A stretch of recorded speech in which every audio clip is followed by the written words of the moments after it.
அவனை preheat பண்ணிட்டாக, பீட்டரையும் ரன் பண்ணிட்டாக, சாக்லேட்டையும் மெல்ட் பண்ணிட்டாக, மைதா அண்ட் கொக்கோ பவுடரையும் சலிச்சு ரெடி பண்ணிட்டாங்க.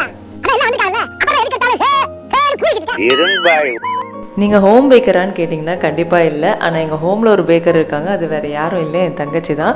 ஆனால் அன்னைக்கு ஒரு நாள் செய்யும் மாதிரி நம்ம ஒன் டே ஹோம் பேக்கராக இருந்தோம். ஆனால் சும்மா சொல்லலை, பேக்கிங் பண்ணுறது எவ்வளோ சாட்டிஸ்ஃபைடாக இருக்குன்னு அன்னைக்கு தான் தெரிஞ்சுக்கிட்டேன். அண்ட் இப்போ செய்கிறது பிஸ்னஸ்க்காகவோ கஸ்டமருக்காகவோ இல்லை, கம்ப்ளீட்டாக ஃபேமிலிக்காக தான். ஸோ எனக்கு ரொம்ப இஷ்டப்பட்டு ஃபேமிலிக்காக நான் செய்ய ஆரம்பித்தது அந்த ட்ரீம் கேக் அண்ட் ப்ரௌனி செய்யலான்னு அன்னைக்கு செஞ்சது.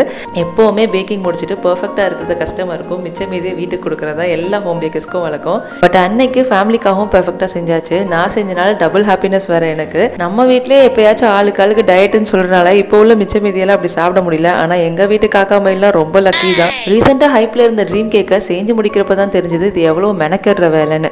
அதை பர்ஃபெக்டா கட் பண்ணி பாக்ஸ்ல வச்சுட்டு லேயர்ஸ் எல்லாம் செட் பண்ண போறோம். பார்ட் 2 வீடியோல அடுத்து என்ன பண்ணணும்னு பார்க்கலாம்.